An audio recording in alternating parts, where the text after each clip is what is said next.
a forma como o ensino de língua portuguesa no ensino fundamental 1 é aplicado aqui em Nova Esperança, onde eu moro, e de que forma essas professoras fazem a correção e como elas lidam com os alunos, né, em relação aos erros de português. O título do trabalho da pesquisa é o ensino de língua portuguesa no ensino fundamental 1, análise da prática pedagógica em língua portuguesa de professores de Nova Esperança, Paraná.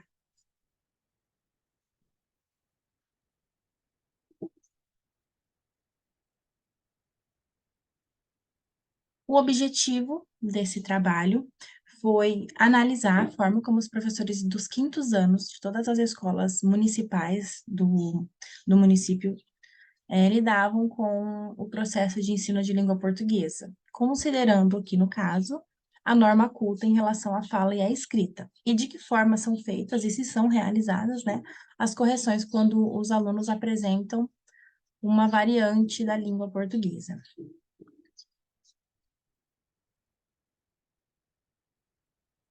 A fundamentação teórica dessa pesquisa partiu principalmente de Labov, que foi um dos os primeiros precursores da linguística, da sociolinguística, e ele começou com seu estudo na ilha de Martha's Vineyard, falando sobre a variação linguística que havia em relação à cidade grande, né? E o seu estudo foi muito importante, foi a base para todas as pesquisas que vieram a seguir com a metodologia dele.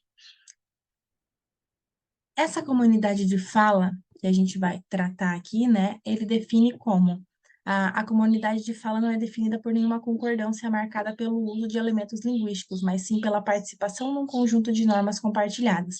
Então, essas normas compartilhadas entre os alunos e as suas redes, né, as suas comunidades de fala, as quais ele faz parte, a gente vai entender como que elas são vistas, então, dentro de sala de aula, porque são muitos ali, 20, 25 alunos, que trazem as suas bagagens, né, suas bagagens linguísticas, somando as da professora, e como isso ocorre dentro de sala de aula, de que forma que vai acontecer isso, né, essa troca ali dentro. Os paracos, eles também definem a comunidade de fala, e eles chamam de comunidade social, que pode ser recortada no interior de uma sociedade mais ampla. É também, em princípio, uma comunidade de fala. Percebe-se que o estar junto num grupo qualquer, compartilhando espaços geográficos, atividades econômicas, práticas culturais, redes de relacionamento, valores, etc., induz o grupo a compartilhar também características linguísticas, ou seja, uma norma normal, algo que para eles é comum, né? Uma norma que eles acabam adotando como a deles.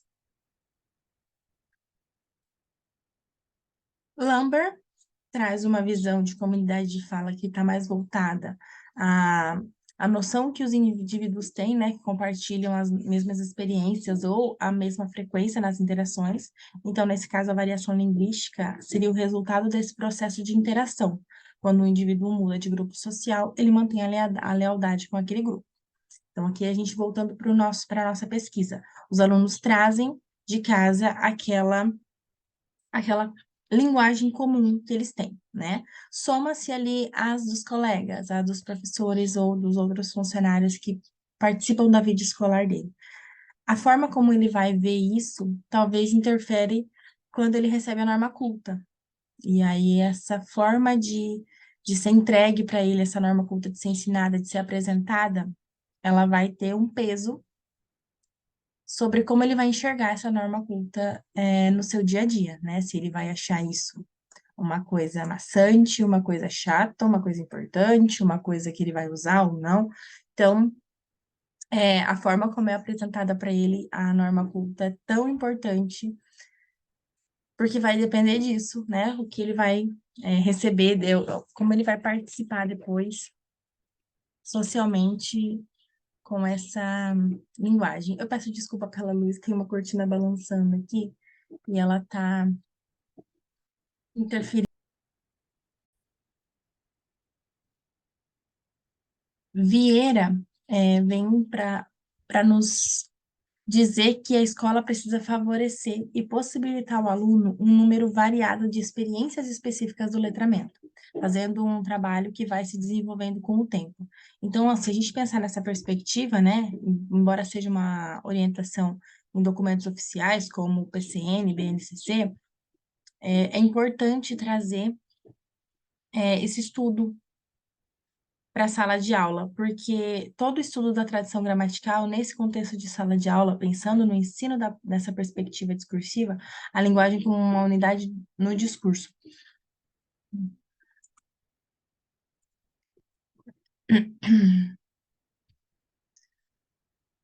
Vieira traz para nós, então, que a escola deve favorecer e possibilitar ao aluno um número variado de experiências específicas do letramento, fazendo um trabalho que vai se desenvolvendo com o tempo. Pensar nessa perspectiva, embora seja uma orientação dos documentos, no caso PCN e BNCC, né? Ainda se apresenta como um desafio, principalmente por trazer todo o estudo da tradição gramatical nesse contexto de sala de aula, pensando no ensino nessa perspectiva discursiva, a linguagem como uma unidade do discurso. Então, a escola aqui ela vai ter um papel importante, né? Como eu disse anteriormente, a forma como as diferentes experiências que ela vai ter no letramento vai depender da forma como ela recebe essas experiências, né? E isso aí vai ajudar na percepção que ela vai ter, na forma como ela vai utilizar, na importância que ela vai ver dessas variações, porque apesar de ela fazer parte de uma variação linguística, ela também vai estar em contato com outras variações, né? E aí a gente vai ver que não só a norma culta talvez vai ser uma estranho, perdão, não vai ser uma estranheza para ela, né? Pode ser que outras variações também sejam. Aqui, para elaboração dessa pesquisa, nós elaboramos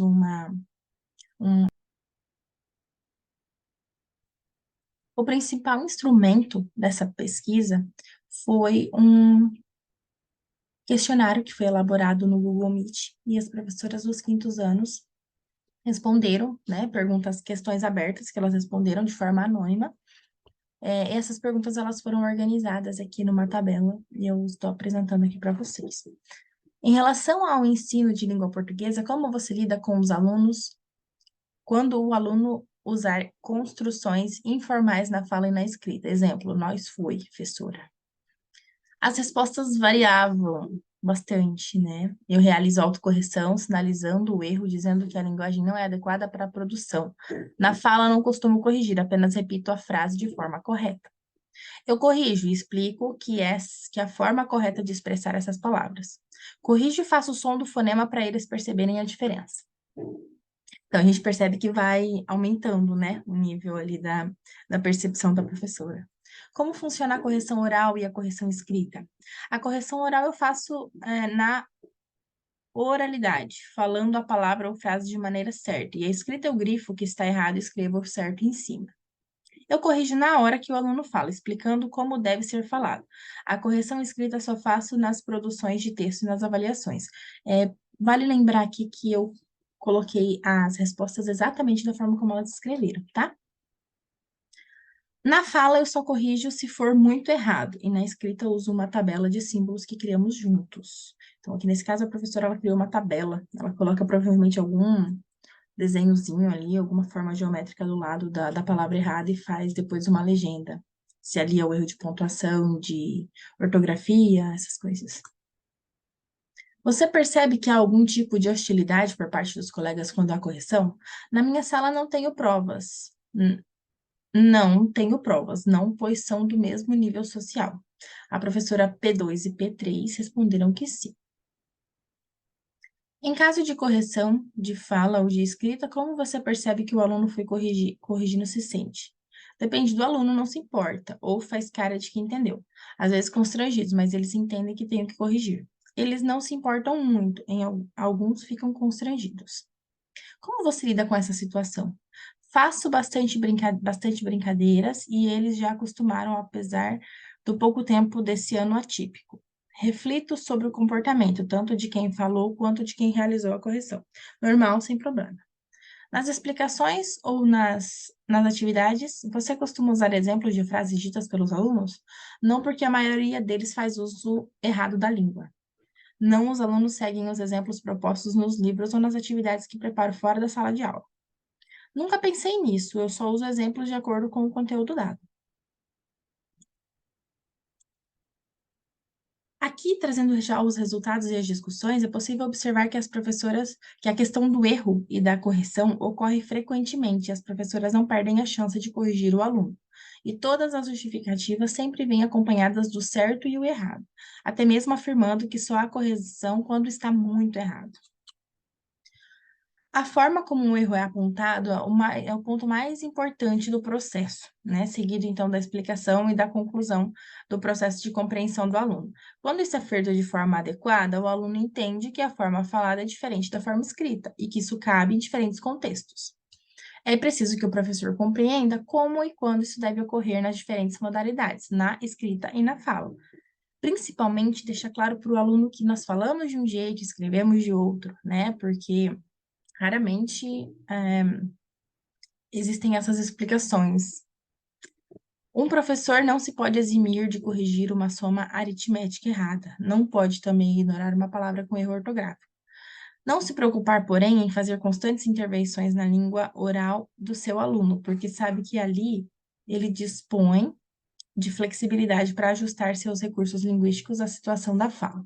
Então, aqui a gente tem uma citação do Gorski e Coelho, que vão falar também sobre não ignorar esse erro, né? Essa palavra ali, esse erro ortográfico, por exemplo.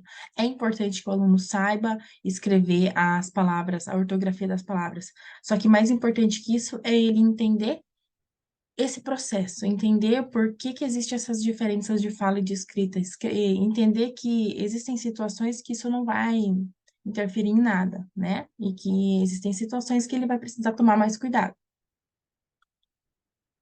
Em relação às professoras que foram entrevistadas, é possível observar que o ensino que receberam, tanto da aprendizagem da língua quanto da prática, apontam para o ensino rígido de uma gramática ou ortografia, que nem mesmo elas fazem uso em todos os momentos, em todas as suas relações.